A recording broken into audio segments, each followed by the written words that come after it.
দর্শক, আজ আপনাদের সাথে আছি আমি মনজুর আল মতিন। আজকে আমরা কথা বলতে চাই ইরান ইসরায়েল সংঘাত, যেটা এই মুহূর্তে মার্কিন ইরান সংঘাতে রূপান্তরিত হয়েছে। তিনজন সম্মানিত অতিথি রয়েছেন আমাদের সাথে। আছেন জনাব মোফাজ্জল করিম, তিনি সাবেক রাষ্ট্রদূত ও সাবেক সচিব। আছেন অধ্যাপক এম শাহিদুজ্জামান, তিনি আন্তর্জাতিক সম্পর্ক বিশ্লেষক। এবং আছেন রাহিদ এজাজ, তিনি কূটনৈতিক প্রতিবেদক। দৈনিক প্রথম আলো। আপনাদের তিনজনকে স্বাগত আমাদের এই অনুষ্ঠানে। শুরুতেই রাহিদ এজাজ, আপনার কাছে আসতে চাই। সর্বশেষ যে খবরগুলো আমরা পাচ্ছি, সেখানে এখন পর্যন্ত ক্ষয়ক্ষতির খবর না আসলেও ব্যালিস্টিক মিসাইলের হামলা হয়েছে দুটো অন্তত মার্কিন ঘাঁটিতে। এরপর আসলে কি হবে?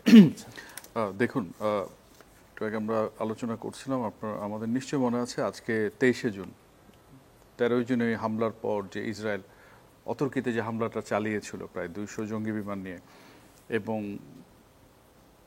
সব রকম রাডার সিস্টেম এবং আকাশ প্রতিরক্ষা ব্যবস্থা বিকল করে দিয়ে, তখন মনে হয়েছিল যে ইরান বোধহয় বিধ্বস্ত হয়ে গেলে, একদম শুয়ে পড়লো এরকম। তারপর তারা কাউন্টার করবো মিসাইল দিয়ে, এবং টানা আজকে 10 দিন চলেছে। 10 দিন চলে এই অনুষ্ঠান যখন আমরা শেষ করব 71তম দিনে পড়ব। তো এই যে রিটালিয়েট করার যে প্রসেসটা, সেই 14 থেকে আমরা দেখে আসছি। আজকে আমরা নতুন ডাইমেনশন দেখছি। আপনি যেটা মূল শিরোনাম বললেন, যে অনুষ্ঠানে ঢুকতে ঢুকতে দেখছিলাম যে অন্যতম প্রধান দুটো ঘাঁটি ইরাক এবং ইসরায়েল, একটা হচ্ছে আল উদেইদ এয়ারবেস, সেখানে 6টা মিসাইল ছোড়া হয়েছে। আর আইন আল আসাদ, যেটা ইরাকের, সেখানে একটা মিসাইল। আরেকটা খবর একটু আগে অ্যালার্টে দেখছিলাম, ইউএস এয়ারবেসেস অ্যারাউন্ড সৌদি আরবিয়া, সেখানে সাইরেনের শব্দ শোনা যাচ্ছে, অর্থাৎ সেখানে একটা ইঙ্গিত আছে, অর্থাৎ অ্যাটাক করতে পারে। তো গতকাল যে বোম্বার্ডমেন্টগুলো হয়েছিল, যুক্তরাষ্ট্র যখন তার ইরানের সব রাডার সিস্টেম কলাপস করে দিয়ে নাতানস, ইস্পাহান এবং ফোর্দোতে অ্যাটাক করেছিল, তখনই মনে হচ্ছিল যে এটা রিটালিয়েট করবে। নিশ্চয়ই আমাদের মনে আছে ইসলামিক রিপাবলিকান গার্ডের কাসিম সুলাইমানিকে খুন করার পর ইরান কীরকম প্রত্যাঘাত করেছিল, এবং তারা বারবার বলেছে। এবং আজকে গতকালের এই হামলার পর থেকে আমরা দেখছি হরমুজ প্রণালী বন্ধ করার একটা কথা হয়েছিল। তো সেটা জোরদার করার ব্যাপারে পার্লামেন্টে একটা ডিসিশন হয়েছে যে তারা ইফেক্টিভলি বন্ধ করবে। এখন চূড়ান্ত ফিরে এসছে, কারণ অ্যানাউন্সমেন্ট শুরুর আগেই তো এটা হয়। আর পার্লামেন্ট একটা সিদ্ধান্ত নিয়েছিল যে আইএর সাথে তাদের যে এঙ্গেজমেন্টগুলো আছে সেখান থেকে তারা সরে আসছে।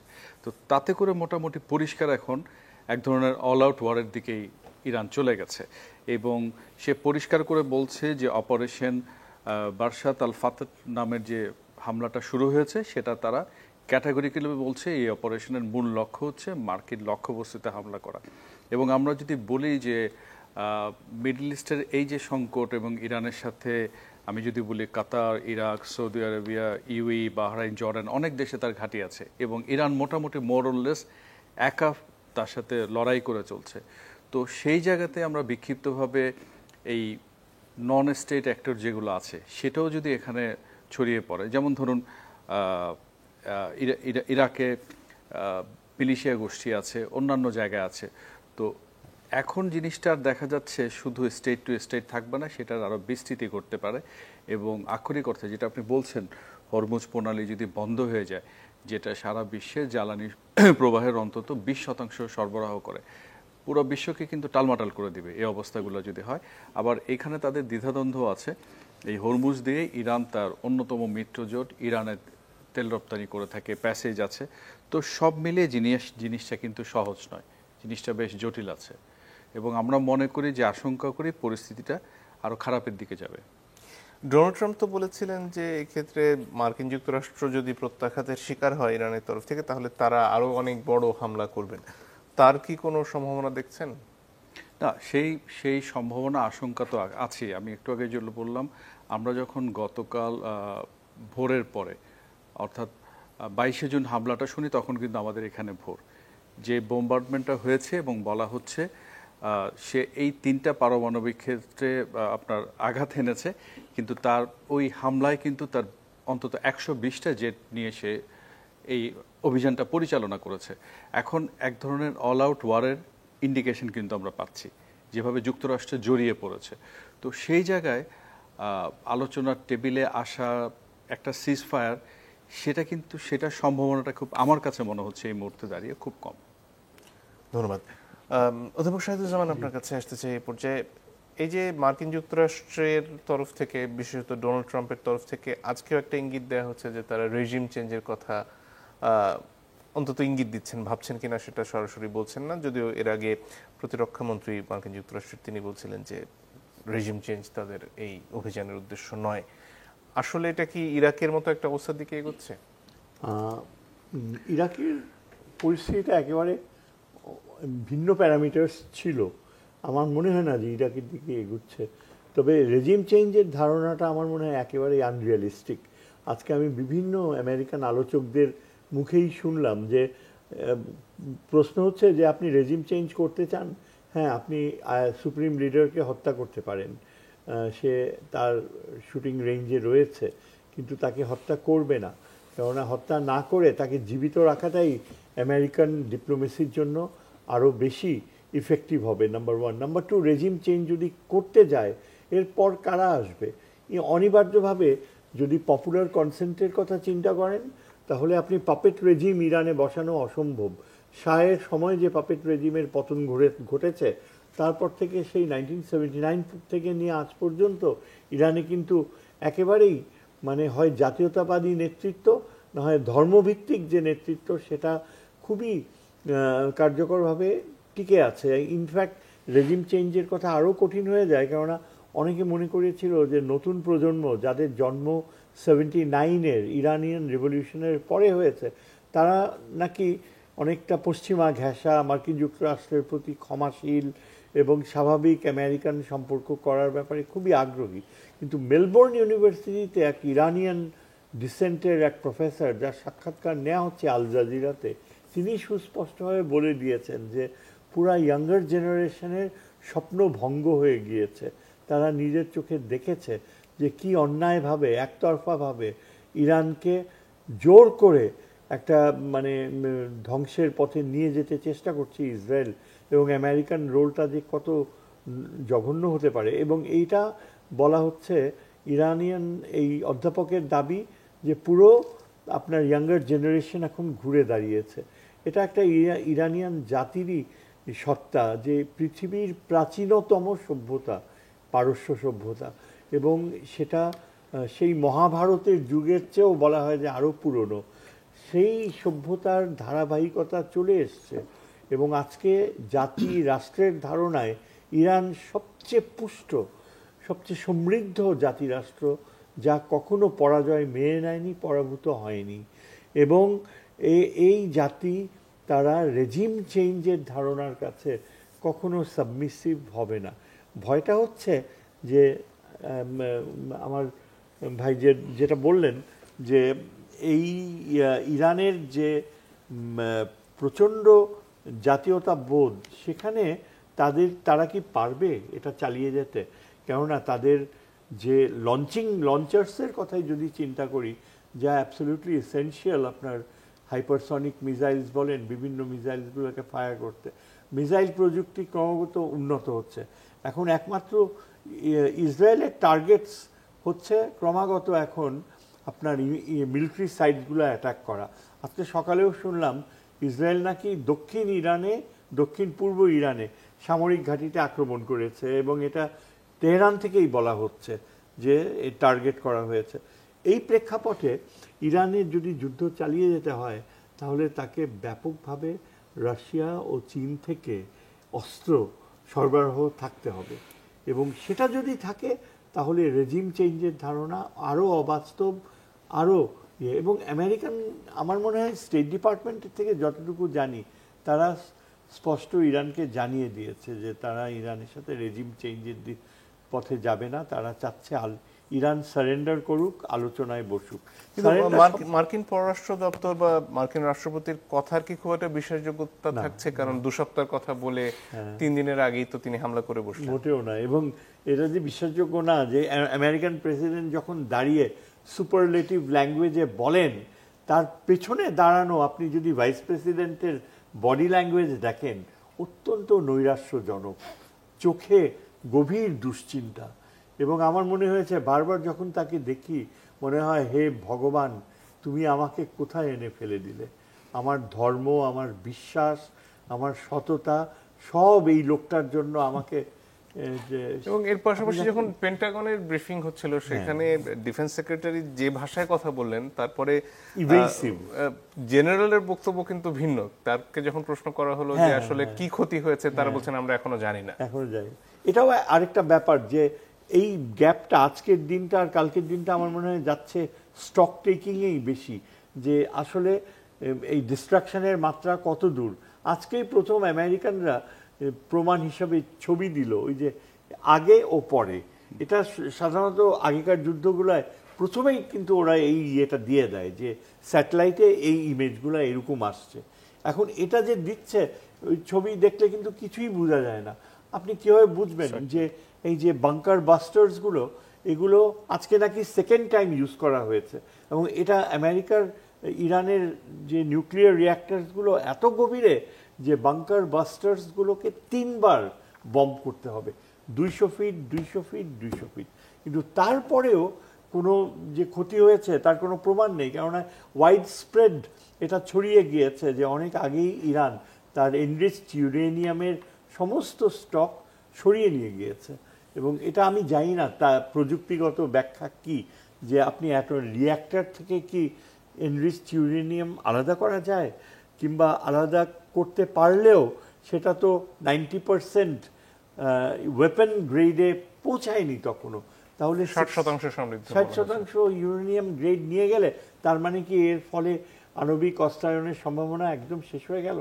ধারণা করা হচ্ছে যে ইরানের অন্যান্য আরও নিউক্লিয়ার রিঅ্যাক্টরস পূর্ব ইরানে রয়েছে, যেগুলো সম্পর্কে পশ্চিমা গোয়েন্দা বাহিনীর বা ইসরায়েলের গোয়েন্দা বাহিনীর খুব একটা স্পষ্ট ধারণা নেই, কারণ ওইগুলো একেবারেই রিমোট রিজিয়নস।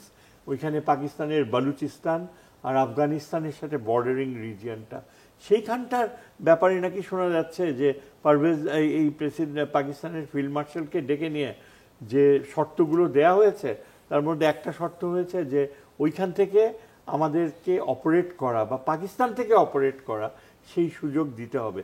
তার মানে এটা কি বোঝা যাচ্ছে যে আমেরিকা ওই পূর্ব ইরানেও ঢুকার চিন্তা ভাবনা করছে?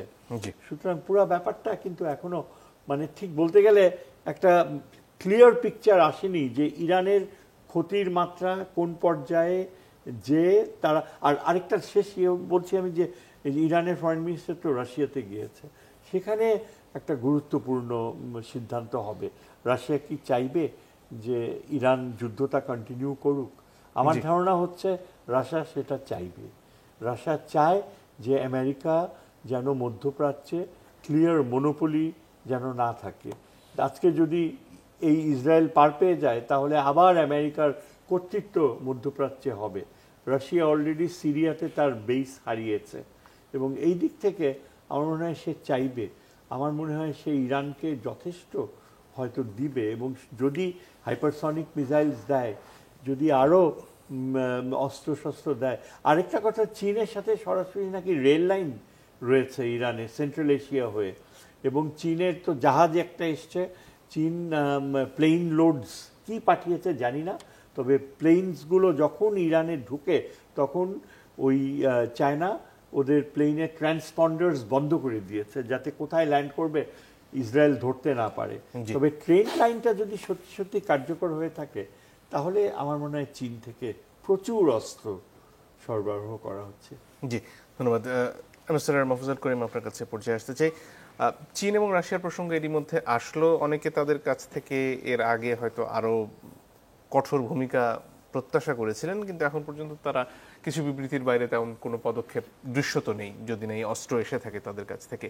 আঞ্চলিক রাজনীতির জন্য আসলে এই যুদ্ধটা এই মুহূর্তে কি প্রভাব রাখছে? ধন্যবাদ আপনাকে। মোটামুটি একটা ঠিক শান্ত না হলে পরেও অশান্ত নয় একটা পরিবেশ ছিল, সেটা হঠাৎ করেই এই ইসরায়েলের এই কাণ্ডটার জন্যই আর কি হলো। ইসরায়েলের তো কোনো দরকার ছিল না ইরানকে খামাখা আক্রমণ করার, এবং যদি আক্রান্ত হয় তাহলে তো যেটা আর কি প্রতিক্রিয়া যেটা ইরানে হওয়ার সেটা হয়েছে, তারাও পাল্টা আক্রমণ করেছে, পাল্টাপাল্টি চলছে। কিন্তু কথায় আছে না, বাংলাদেশে বলে গ্রামাঞ্চলে যে রাজায় রাজায় যুদ্ধ হয় আর উলু খাগড়ার জান যায়। তো এখন উলু খাগড়া এখানে আমাদের মতো যারা নির্বিরোধ এবং মোটামুটি একটা সহনশীল পরিস্থিতির মধ্যে থাকে যারা, তাদের জন্য তাদের অনেক খারাপ খবর থাকে এটাতে। তো এটা ইসরায়েল করে একটা সর্বনাশটা করেছে।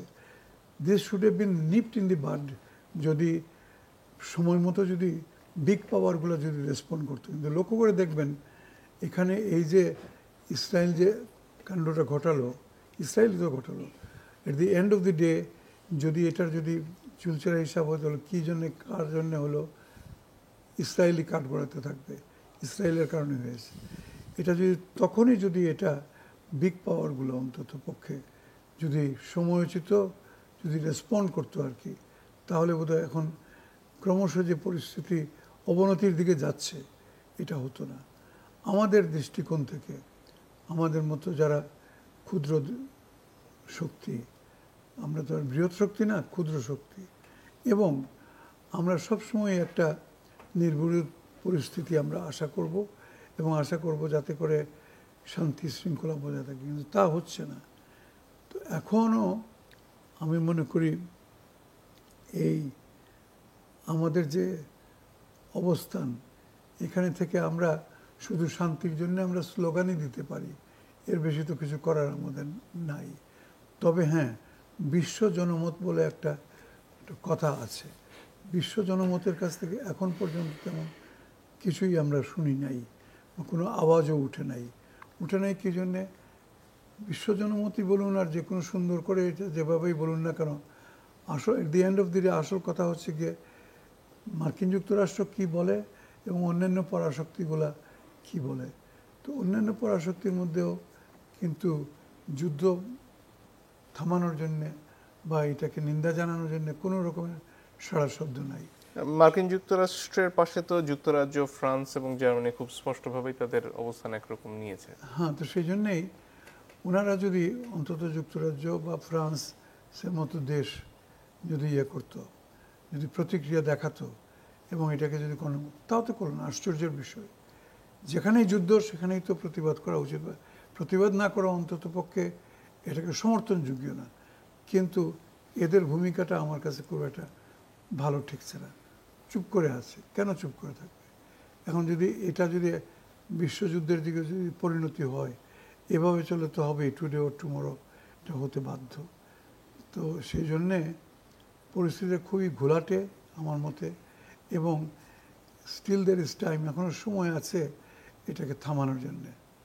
হ্যাঁ, কিন্তু মার্কিন যুক্তরাষ্ট্রের পক্ষে তাদের অর্থনৈতিক অবস্থা সব মিলিয়ে এই মুহূর্তে কি আসলে সৈন্য পাঠিয়ে আরেক দেশের যুদ্ধ করা সম্ভব নয়? কেন? অন্তত পক্ষে যারা যুদ্ধমান, যারা আর কি ইসরায়েল বা ইরান, এরা যদি বড় বড়, তারাও যদি সুপার পাওয়ার হতো, তাহলে পরে হয়তো এই প্রশ্নটা আসতো যে এখন এই মুহূর্তে কোনো রকমের বড় রকমের সংঘাতের মধ্যে যুক্তরাষ্ট্র জড়াবে কিনা বা জড়ানো সম্ভব কিনা।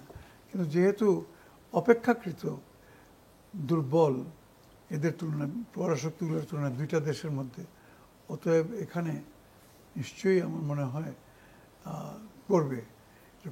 হ্যাঁ, তবে একটা বিষয় এখানে আমি উল্লেখ করতে চাই, সেটা হচ্ছে মার্কিন যুক্তরাষ্ট্রের মধ্যে থেকে যদি জনগণ যদি উঠে, জনতার যদি একটা আওয়াজ ওঠে যে না, তার পক্ষে নয়, তাহলে ট্রাম্প বেশি দূর আগাতে পারবেন না। ট্রাম্পের তো বিপদ হয়েছে, সে তো মানে মস্তিষ্ক বিকৃত বলবো না, অস্থির মস্তিষ্কের মানুষ, হঠাৎ করে কি করে বসবে ঠিকঠাক নাই। সেই জন্যে মার্কিন যুক্তরাষ্ট্রের জনগণের উপরে আমার এখন আমি তাকিয়ে থাকতে ইচ্ছে করে, এবং আমি মনে করি যে তারা যদি প্রতিবাদ জানায় এই, তাহলে পরে আস্তে আস্তে প্রশমিত হবে, এবং এটা প্রশমিত না হলে পরে এটা এসকেলেট করে, এটা বিশ্বযুদ্ধের দিকে যাওয়ার সব আলামতই দেখা যাচ্ছে। এবং তাতে সবচেয়ে বেশি ক্ষতিগ্রস্ত হবে বাংলাদেশের মতো দেশগুলো, যাদের কোনো সামরিক শক্তি নাই, যাদের কোনো অর্থনৈতিক সেই বিরাট রকমের যে একটা সুপার পাওয়ার তাও না, নাথিং। আমরা দিন আনি দিন খাই এরকম অবস্থার মানুষ। অতএব আমরা চাইব যে যত তাড়াতাড়ি সম্ভব এটা প্রশমিত হোক। জি, অনেক ধন্যবাদ। একটা বিরতির সময় হয়ে গেছে দর্শক, একটু পরে ফিরে আসছি, আশা করি সাথে থাকবেন। দর্শক, আপনারা দেখছেন ইস্পাহানি মির্জাপুর চা মুক্তবাক। আমরা আলোচনায় ফিরবো, তবে তার আগে একটা প্রতিবেদন দেখতে চাই। মার্কিন যুক্তরাষ্ট্রের ভেতরে আসলে কি চলছে তার কিছু বিষয় তুলে আনা হয়েছে এখানে। ইরানের পরমাণু স্থাপনায় টনকে টন বোমা ফেলে যুক্তরাষ্ট্রের মিজৌরি বিমান ঘাঁটিতে ফিরছে মার্কিন B-2 বোমারু বিমান। নিয়মনীতিকে পাশ কাটিয়ে এই হামলায় শুধু নিজের রাজনৈতিক কেরিয়ার নয়, বরং মধ্যপ্রাচ্যের ভবিষ্যৎ নিয়ে যেন জুয়ায় মেতেছেন ডোনাল্ড ট্রাম্প। সেই খেলার প্রথম চালে ইরানের কোর্টে পাঠানো হয় এসব মার্কিন যুদ্ধবিমান।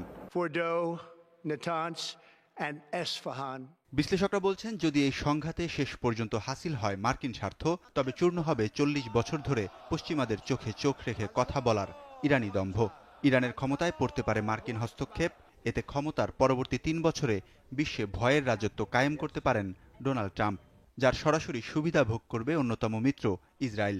তবে যুক্তরাষ্ট্র পূর্ণকালীন যুদ্ধে জড়াবে না বলেই মত বিশেষজ্ঞদের।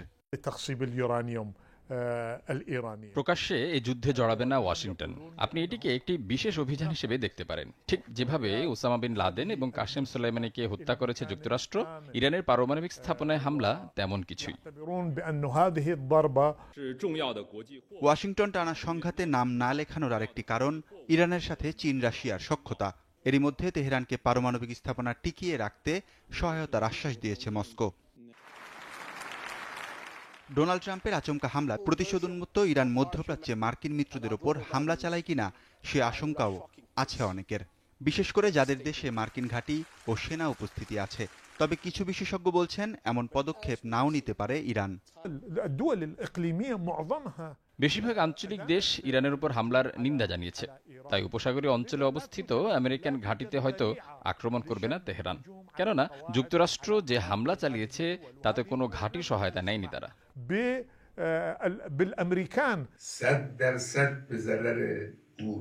মধ্যপ্রাচ্য ওয়াশিংটনের সাথে সুসম্পর্ক রাখা আরব দেশগুলোতেও এই মুহূর্তে ইরান হামলা না চালালেও ক্ষেপে গিয়ে বিগড়ে যেতে পারে তেহরান।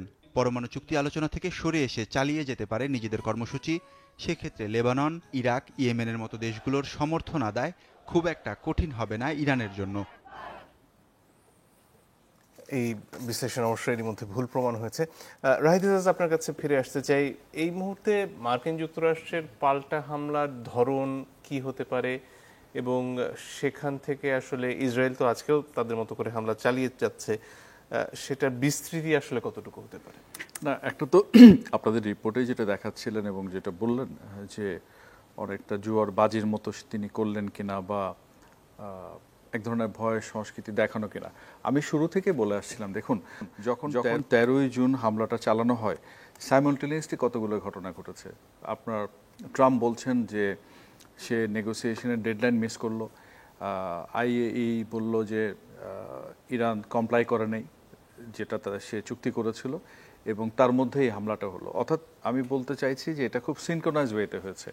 আর শুরুতে স্যারকে ওনাদেরকে নিয়ে যে আলোচনার পর প্রশ্নটা আসলে রেজিম চেঞ্জের বিষয়টা, আমি বরাবরই মনে করি আমরা যদি লার্জ স্কেপে মিডল ইস্টের ম্যাপটা দেখি, এক্সেপ্ট ইরান, এখানে কিন্তু সবাই তাদের ওই অ্যাক্সিসের মধ্যে ঢুকে গেছে। তো এসেনশিয়ালি তার টার্গেটটা হচ্ছে এই যে পরমাণু অস্ত্র সক্ষমতা হয়েছে কি হয়নি। স্যার একটু আগে যেটা বললেন যে আপনি বোমারু বিমান দিয়ে যে ক্লাস্টার বোমা দিয়ে বোম্বার্ডমেন্ট করলেন, খুব বুঝতে পারি 200 ফিট হোক, 100 ফিট, 150 ফিট, আমরা যে তথ্যগুলো জানি সেটা কিন্তু খুব পুরোপুরি তথ্য নয়, খুবই সলিড না। কারণ ইসলামী বিপ্লবের পর 46 বছর ধরে যে দেশটা টিকে আছে, নানান রকম নিষেধাজ্ঞা, চাপ, মানে আষ্টে পিষ্টে যাকে বেঁধে ফেলেছে, তো সে তো তার নিজের মতো করে বিবর্তিত হয়েছে।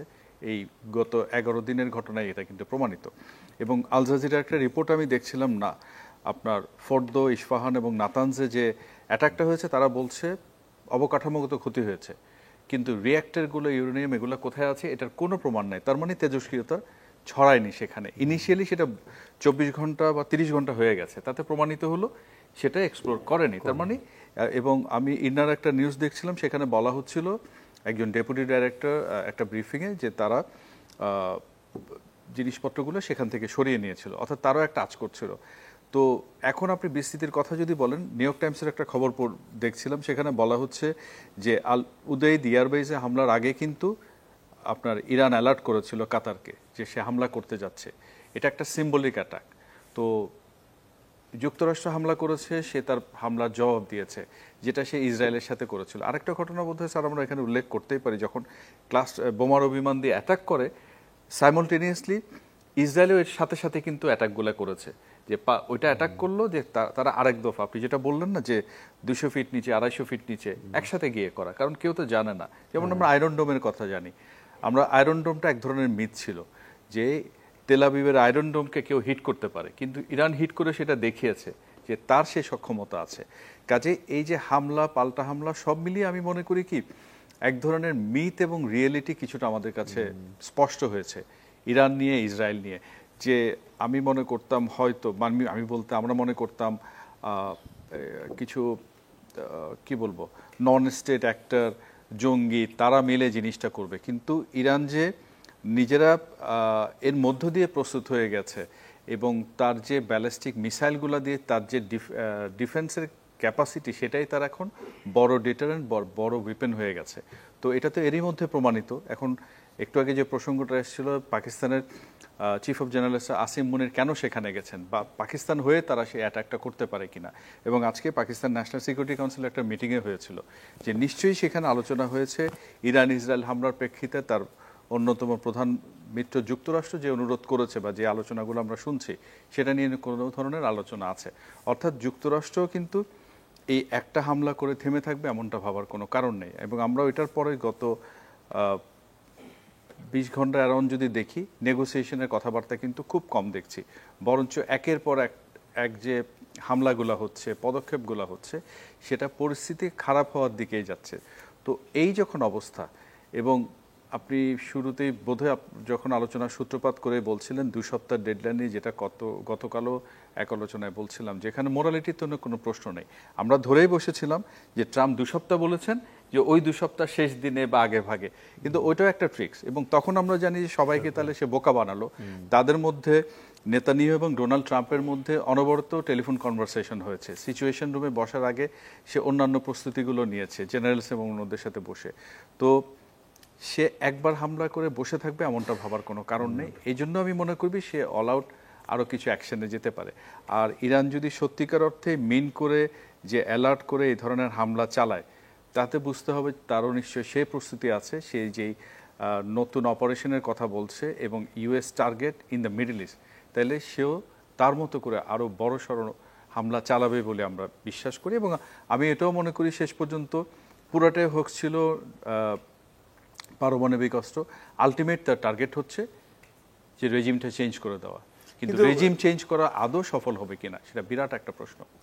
সরকার পরিবর্তনের তো চেষ্টা বহুদিন ধরেই হচ্ছে। এর আগে মোসাদ্দেকের সময় তো তারা একবার করেছেন ইরানে, কিন্তু এরপরে এখনকার যে বাস্তবতা, সেখানে এই একটু আগে তো অধ্যাপক শাহিদুজ্জামান বললেনই তার মন্তব্য যে এটা খুবই কঠিন, কিন্তু সেই ধরনের কাজ কি তারা ভেতরে কিছু করে থাকতে পারেন এর মধ্যে? না, ভেতরে কিছু করতে পারে। এবার যে হামলাটা হয়েছে, দেখুন টেকনোলজির পাশাপাশি তারা কিন্তু হিউম্যান রিসোর্স দিয়ে ঠিক একটু অন্যভাবে করেছে। যেমন আমরা দেখছি এখনও গ্রেফতারের খবর পাচ্ছি যে মোসাদের এজেন্ট ইরানিয়ান টেরিটরিতে ধরা পড়ছে, তাদের শাস্তি দেওয়া হচ্ছে।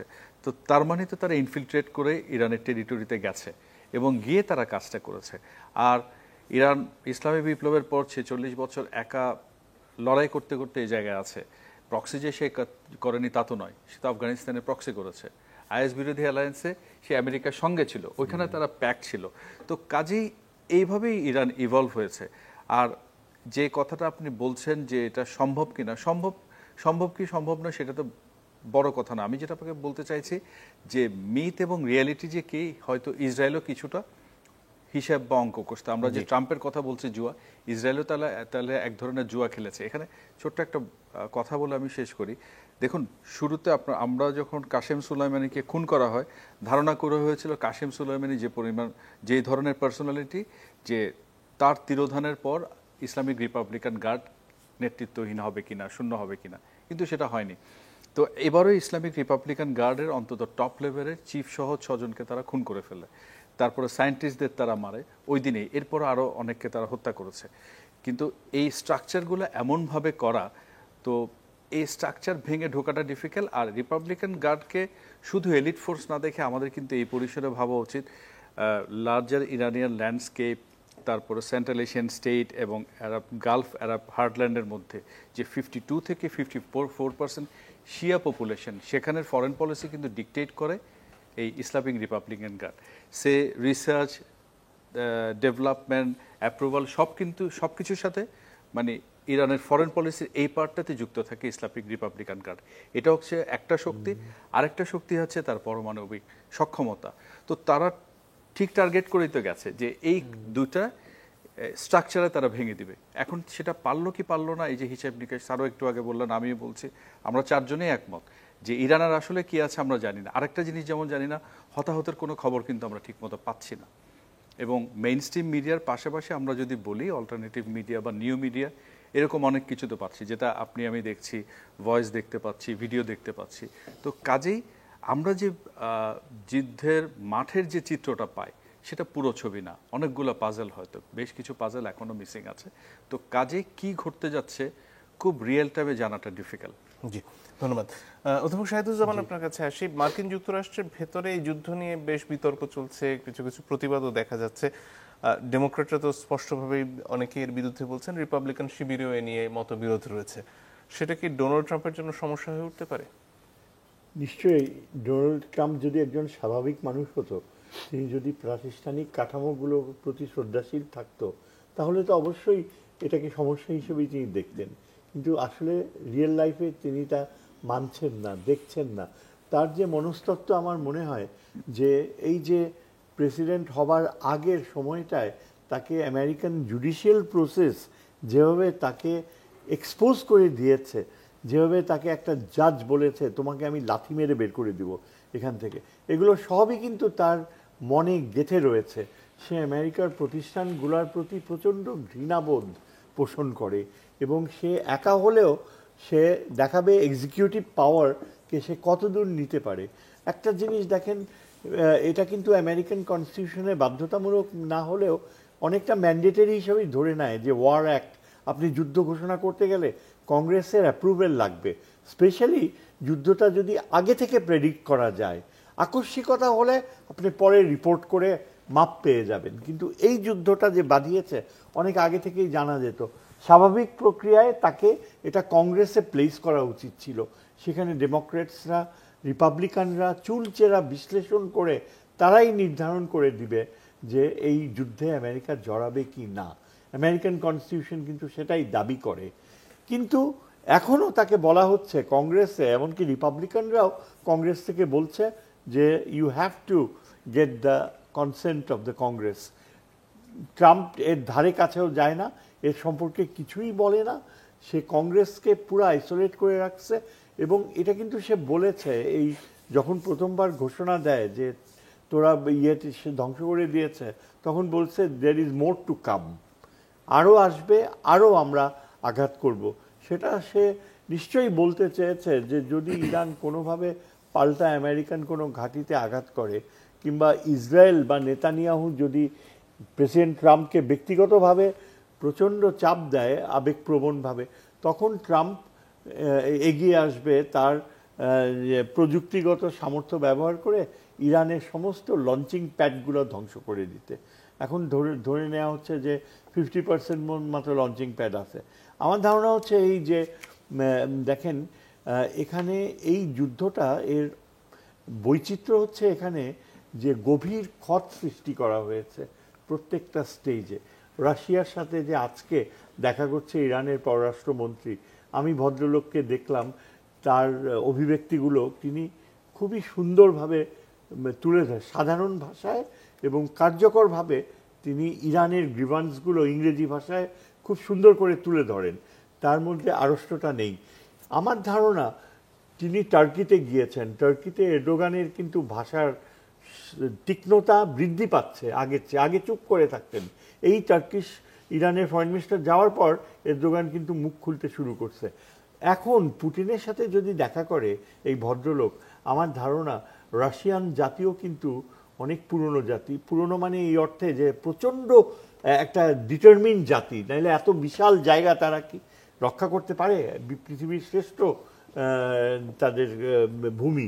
আচ্ছা, পুতিন আমার মনে হয় এটা নিশ্চয়ই বিবেচনা করবে যে রাশিয়ার সবচেয়ে আওয়ার অফ নিড যখন ছিল ইউক্রেনের যুদ্ধে, তখন কিন্তু ইরান একেবারে নির্বিকারভাবে রাশিয়াকে সাহায্য করেছে। আপনি নিশ্চয়ই ড্রোনসগুলোর কথা মনে রয়েছে।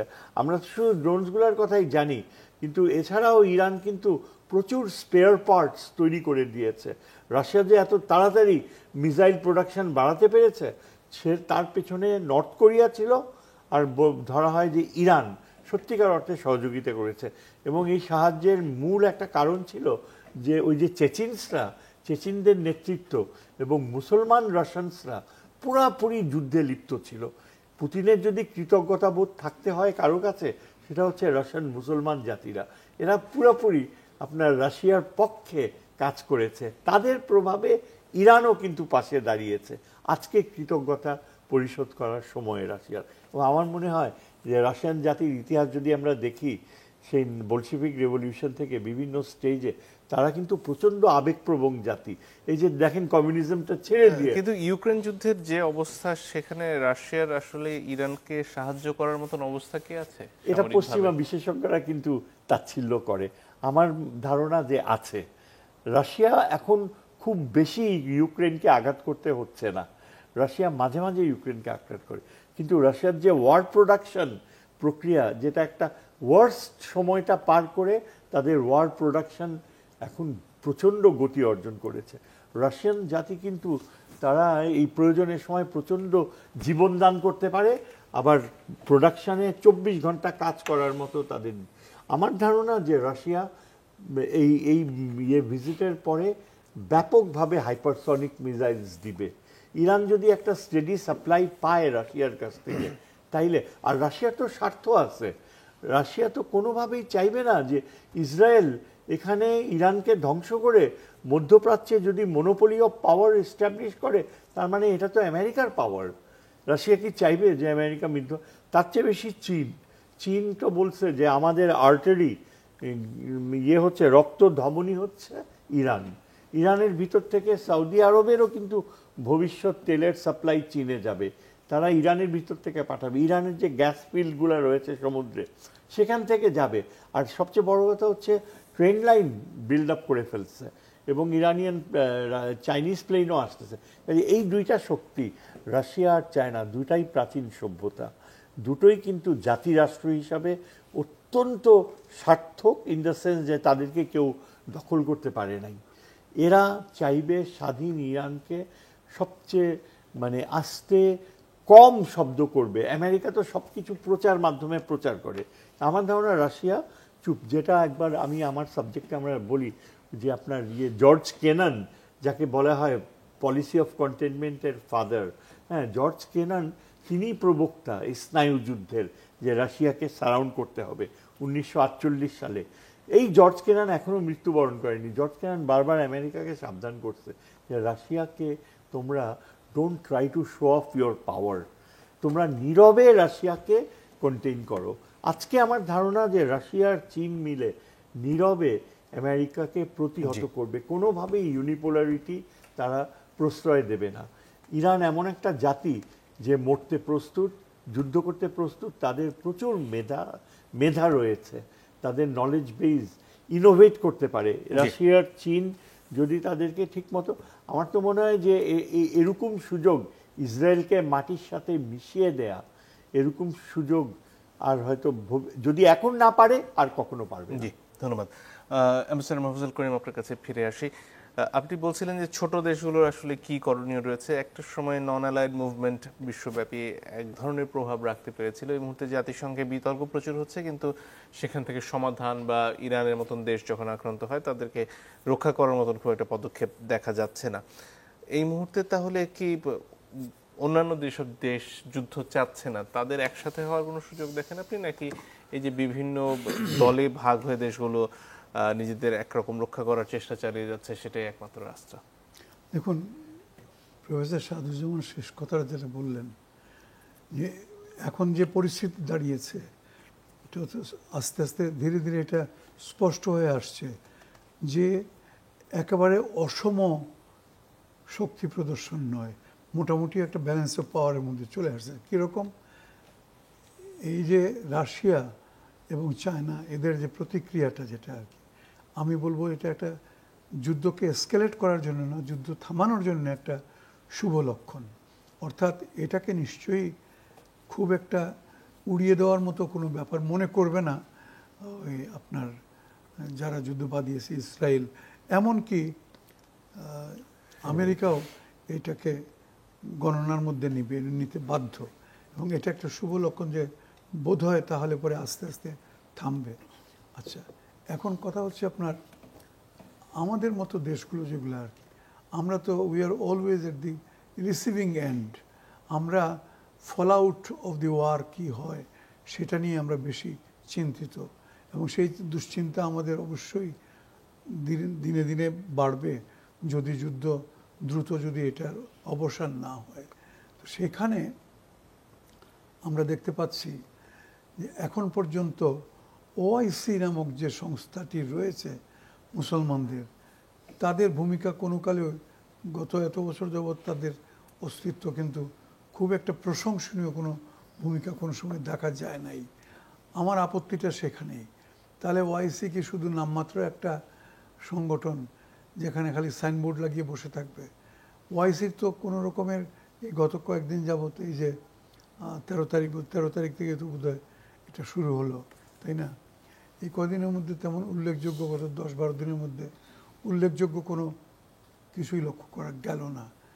উচিত ছিল যে ওআইসি একটু মাথাচাড়া দিয়ে ওঠা এবং হ্যাঁ আমরা ঐক্যবদ্ধ আছি অন্তত এইটা প্রমাণ করা, কিন্তু না, সেটা করছে না। তার কারণ কি, ওই আবার সেই আপনার অর্থনৈতিক বা সামরিক যে জোট, সেগুলোর কথা চিন্তা করে প্রত্যেকটা ওআইসিভুক্ত দেশ তারা, সেটা সৌদি আরবই হোক আর অন্য যে কোনো কেউ হোক, সেই জন্যে তো এটা না করুক।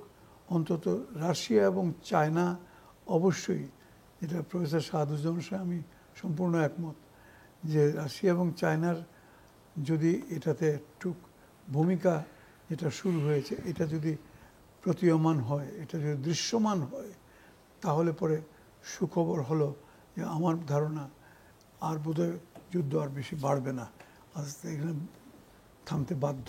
তা না হলে পরে তো এটা আরও বিরাট আকার বিশ্বযুদ্ধ নিতে পারে। সেটা হবে না, সেটা হবে না। তার কারণ রাশিয়াকে তো চট করে উড়িয়ে দেওয়ার মতো ব্যাপার নয়, চায়নাকেও নয়। আর এই দুজনেরই বড় রকমের স্টেক আছে, আমেরিকার যেরকম আছে এদের দুজনের তার চেয়ে বেশি বরং আছে। অতএব আমি আশাবাদী যে বোধহয় অচিরেই এই যুদ্ধের দামামা আস্তে আস্তে কমে আসবে। কিন্তু ডোনাল্ড ট্রাম্প যেভাবে সিদ্ধান্ত নিচ্ছেন বা যে প্রক্রিয়ায় নিচ্ছেন, সেটা কি সবসময় এই যে সম্ভাব্যতার যে সাধারণ হিসেব তার মধ্যে পড়ছে? ডোনাল্ড ট্রাম্প তার যে সিদ্ধান্ত গ্রহণ প্রক্রিয়া, সেখানে কি খুব বেশি অনিশ্চয়তা কাজ করছে না? না, কিন্তু ডোনাল্ড ট্রাম্প তো অন্তত কোনো ব্যাপারেই একেবারে যে সবার সমর্থন পাচ্ছেন, বিশ্ব সবাই যে সবাই তার পাশে দাঁড়াচ্ছেন তা না। পরাশক্তি হিসাবে, ওই বিশ্বের রাজনীতিতে মোড়ল হিসাবে, মাতব্বর হিসাবে যতটুকু তাকে স্যালুট দেওয়ার সেইটুকুই দিচ্ছে, এর বেশি কিন্তু কেউই ট্রাম্পের পাশে অন্তত নয়। এটা যদি হ্যাঁ তার পূর্বসূরি যে সমস্ত রাষ্ট্রনায়ক আমেরিকাতে ছিলেন, এমনকি নিকট অতীতে ওবামা বা যারা ছিলেন, তারা হলে পরে একটা কথা ছিল। কিন্তু ট্রাম্পের গতি প্রকৃতি, ট্রাম্পের এই চালচলন, এগুলা সম্বন্ধে যথেষ্ট সবারই যথেষ্ট সন্দেহ আছে যে এর পাশে দাঁড়ানোটা এটা খুব একটা বুদ্ধিমানের কাজ হবে না। ট্রাম্প যদি এইভাবে যদি চলতে থাকে, তাহলে ট্রাম্প একসময় নিজেকে, যত বড় শক্তি পরাশক্তি হোক না কেন, নিজেকে একসময় একেবারে একঘরে দেখবে যে একঘরে হয়ে পড়েছে। অতএব সেই ক্ষেত্রে আমার মনে হয় যে খুব একটা দুশ্চিন্তাগ্রস্ত হওয়ার কারণ নেই। বিশ্ব জনমত থাকবে এবং এখনও আছে, ভবিষ্যতেও থাকবে। জি, এন্টি ওয়ার। ধন্যবাদ। জনাব রাহিদ ইজাজ, যদি আর কিছু যোগ করার থাকে। আমি আপনার ওটাতে একটু বলি, যখন এই অনুষ্ঠানের মাঝখানে দেখছিলাম হোয়াইট হাউসের একটা স্টেটমেন্ট দিয়ে সিএনএন স্টোরি করেছে, আপনি বলছিলেন না যে কি হতে পারে। দেখুন, যে কথাটা আপনি বলছিলেন, স্যারকে প্রশ্ন করলেন যে ট্রাম্প ইনকনসিস্টেন্ট কিনা, আমি দেখি ট্রাম্পের ইনকনসিস্টেন্সিটাই মোর কনসিস্টেন্ট। এবং স্টেটমেন্টটা দেখুন, এক জায়গায় বলছে যে সিনিয়র অফিসিয়াল যে তারা যা অ্যান্টিসিপেট করেছিল যে এরকম রিটালিয়েশন ইরান করবে, but president Trump does not want military engagement in the region, এই বলে শেষ করছে। তারপর we knew they would retaliate they find a similar response after Soleimani, এটা বলে ইনি শেষ করছেন, president Donald Trump is willing to escalate US military involvement if necessary, the official said. Added, Trump was due to talk to the national security officials Monday afternoon, and it is possible he may change his posture. তার মানে কি, একবার বলছেন Trump এটা করবেন না, escalate করতে চান না, আবার বলছেন করবেন। তো এই স্টেটমেন্ট ইটসেলফ বলে দিচ্ছে যে এই ইনকনসিস্টেন্সিটাই তার কনসিস্টেন্টলি করে যাচ্ছেন, করে চলেছেন। আর কাতার একটা স্টেটমেন্ট দিয়েছে যে আল উদেইদে যে মিসাইল অ্যাটাক করেছে তারা সেটা এটা কাউন্টার করে তারা ক্ষয়ক্ষতি মোকাবেলা করতে পেরেছে। এবং নিউ ইয়র্ক টাইমসের রিপোর্টের কথা তো একটু আগেই বলছিলাম। কাজেই এই হামলা পাল্টা হামলা এরকম চলবে। আর আমি একটু রাশিয়া চীনের যে বিষয়টা, চীন কিন্তু দেখুন, আমরা যদি অতীত ইতিহাস দেখি, এটা অবশ্যই তার মিত্র। চীন কিন্তু কোথায় এভাবে জড়ায় না, এই প্রমাণটা আছে। হ্যাঁ, সে আপনি বলতে পারেন পাকিস্তান, কাশ্মীর নিয়ে পাকিস্তান ইন্ডিয়ার যে লড়াইটা হয়েছিল, সেই সংঘাতে চীনের এয়ারক্রাফট ইউজ করেছে, রাডার সিস্টেম ইউজ করেছে, টেকনোলজি ইউজ করেছে, সরাসরি সে যুক্ত হয়নি। এখন এই মিডল ইস্টার্ন এই ক্রাইসিসে চীন কিভাবে এঙ্গেজ হবে? মস্কো যতটা স্পষ্টভাবে বলছে যে সে নিউক্লিয়ার আর্সেনাল বা অন্যান্য জায়গাতে সে সাপোর্ট করবে, কিন্তু যখন রাশিয়া ইউক্রেন ওয়ার নিয়ে আমেরিকার সাথে এক ধরনের নেগোসিয়েশন, আলাপ আলোচনা চলছে, আবার ইসরায়েলে তার বিজনেস ইন্টারেস্ট আছে, তো সব মিলিয়ে আর সিরিয়ার পতনের পর রাশিয়াও এখানে দুর্বল হয়ে গেছে। তো অবশ্যই সেই নিশ্চয়ই তারা চাইবে না যে যুক্তরাষ্ট্র আধিপত্য বাড়ুক, কিন্তু তাই বলে সরাসরি জড়িয়ে পড়বে এমন ইঙ্গিত তো খুব কম পাচ্ছি আমি। এটাই হচ্ছে আমার এখনকার পর্যন্ত অবস্থান। চীন বা রাশিয়া এখানে অস্ত্র দিয়ে সাহায্য করার সম্ভাবনা কতটুকু? হ্যাঁ, সেটাই আমার প্রশ্ন, কিভাবে তারা সেই অস্ত্র দিয়ে সাহায্য করবে? যে এয়ারক্রাফটের কথা আমরা শুনছি, স্যার যেটা উল্লেখ করলেন, ওই দুটার পর কিন্তু খুব স্পষ্ট নয় আসলে সেগুলো করে কি ধরনের জিনিসপত্র ট্রান্সপোর্টেশন করা হয়েছিল। আর এত অল্প সময়ের মধ্যে যে ট্রেন লাইনের কথা বলছেন, তা দিয়ে খুব কি পরিবহন করা হবে? আসলে দুটার মধ্যে একটা কিন্তু সাযুজ্য আছে, বোধ চায়না এবং ইরান, তারা কিন্তু এই ধরনের স্ট্রাকচারের রাষ্ট্র, তারা অনেক কিছু গোপনেও করে ফেলে, কাজে আমাদের পক্ষে জানাটা মুশকিল। কিন্তু ওইটাতে আমি খুব দৃঢ়ভাবে বিশ্বাস করি যে এমন যখন সংঘাত লড়াই চলছে, যুক্তরাষ্ট্র জড়িয়ে গেছে, সেখানে অস্ত্র দিবে, কিভাবে দিবে সেটা কিন্তু খুব স্পষ্ট নয়, এবং এত অল্প সময় সেটা সম্ভব হবে কি না, এটা একটা বড় অধ্যাপক শাহিদুজ্জামান কিছু যোগ করার থেকে। আমার ধারণা যে আমি এটা দৃঢ়ভাবে বিশ্বাস করি যে ইরানিয়ান যে জাতিসত্তা, সেখানে আমি দুজন ইরানিয়ান একজন লন্ডন স্কুল অফ ইকোনমিক্সে এক ভদ্রলোক, টিপিক্যাল ইরানিয়ান ফার্স্ট নেম, আরেকজন মেলবোর্ন ইউনিভার্সিটি অস্ট্রেলিয়ার, দুজনেরই দেখলাম যে একই রকম চিন্তাধারা। তারা পশ্চিমা বিশ্ববিদ্যালয়ে বসে চাকরি করছে ঠিকই, কিন্তু চিন্তাধারা, কথার মধ্যে প্রচণ্ড একটা ইনার স্ট্রেংথ যে ইরান কখনো মেনে নেবে না, এই দৃঢ়তা, এটা আমার কাছে অদ্ভুত লাগে। কেননা আমি আরব বিশ্বের দিকে তাকালে মনে হয় যেন আরবরা কত সহজে ব্রিটল আউট হয়ে যায়। জর্ডানের রোলটাই দেখেন, কিংবা এই যে ওমান বা ইউএই, এরা রীতিমতো আমেরিকার পক্ষ খোলাখুলি নিচ্ছে। কিন্তু ইরানিয়ানরা এই যে বাইরে যারা বুদ্ধিজীবী রয়েছে ইরানিয়ান, তাদের কথায় একটা ঐক্যমত্য রয়েছে যে তারা এটা বিশ্বাস করে যে আরবরা আর ইরানীয় জাতিগোষ্ঠী পার্সিয়ানরা, তারা নিজেদের সম্পূর্ণ ভিন্নভাবে, পার্সিয়ানরা কিন্তু always they look down on the Arabs, ওই ইতিহাসে আমরা দেখি। এবং এটা অনেকে আশ্চর্য হয় যে ইসলাম ধর্ম পার্সিয়াতে আসলো কিভাবে, আরবদের কাছ থেকে গ্রহণ করলো কিভাবে, এটাও কিন্তু একটা খুব জটিল বাস্তবতা। আমি মনে করি যে ইরান এটা কোনোভাবেই মেনে নিতে পারবে না। ইরানিয়ান জাতিগোষ্ঠী একেবারে ইউনাইটেড, ইয়াঙ্গার জেনারেশন খুব ম্যাটার করে। ইয়াঙ্গার জেনারেশন প্রো ওয়েস্ট ছিল, এখন ইয়াঙ্গার জেনারেশন একদম শিফট করেছে অ্যাকর্ডিং টু দি ইন্টেলেকচুয়ালস। তারা তাদের স্বপ্নভঙ্গ হয়ে গেছে। তারা ধর্মীয় এই জাতিগোষ্ঠী যারা শাসন করছে, ইরানের সম্মানের প্রশ্নে তারা এখন একেবারে ঐক্যবদ্ধ। আজকের মতো আসলে সময় একেবারে ফুরিয়ে গেছে। আপনাদের তিনজনকে অনেক ধন্যবাদ। দর্শক আপনাদেরকে ধন্যবাদ। বিদায় নিচ্ছি আজকের মতো।